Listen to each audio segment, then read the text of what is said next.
যেভাবে ইরানের সর্বোচ্চ নেতা আয়াতুল্লাহ আলী খামেনিকে হত্যা করা হয়। ইরানের সর্বোচ্চ নেতা আয়াতুল্লাহ আলী খামেনি এক পরিকল্পিত বিমান ও ক্ষেপণাস্ত্র হামলায় নিহত। যে হামলা শুধু ইরান নয়, পুরো মধ্যপ্রাচ্যের নিরাপত্তা কাঁপিয়ে দিয়েছে। তার হত্যাকাণ্ড একটি পরিকল্পিত সামরিক অভিযান ছিল, যেখানে মার্কিন যুক্তরাষ্ট্র ও ইসরায়েল যৌথভাবে ইরানের বিভিন্ন লক্ষ্যবস্তুতে বিস্তারিত হামলা চালায়।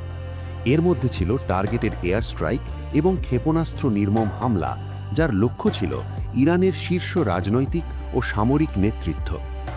খামেনির অবস্থান, প্রতিদিনের কার্যক্রমের রুটিন এবং নিরাপত্তা ব্যবস্থা সম্পর্কে গভীর গোয়েন্দা তথ্যের উপর ভিত্তি করে এই হামলা পরিচালিত হয়েছিল।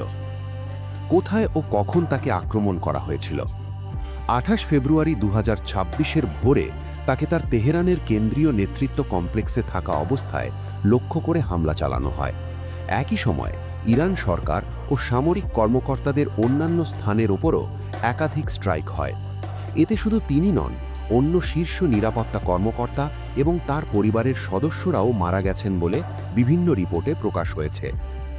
হামলার প্রকৃতি: সামরিক অভিযানটি ছিল খুব নির্দিষ্ট ও উচ্চ প্রযুক্তির ভিত্তিতে পরিচালিত, যেখানে সঠিক গোয়েন্দা তথ্য এবং অবস্থানের ওপর ভিত্তি করে লক্ষ্য স্থির করা হয়েছিল।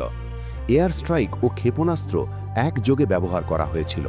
হামলা সন্নিহিত সময়ে খুব কম সময়ে সম্পন্ন করা হয়েছিল।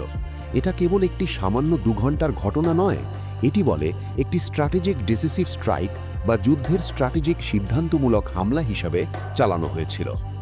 হত্যার কারণ: এই হত্যাকাণ্ডকে অনেক বিশ্লেষক দেখছেন দীর্ঘ সময় ধরে উত্তেজিত সম্পর্ক, ইরান ও পশ্চিমা দেশের মধ্যে পারমাণবিক কর্মসূচি ও সামরিক উত্তেজনা দীর্ঘদিন ধরে চলছিল।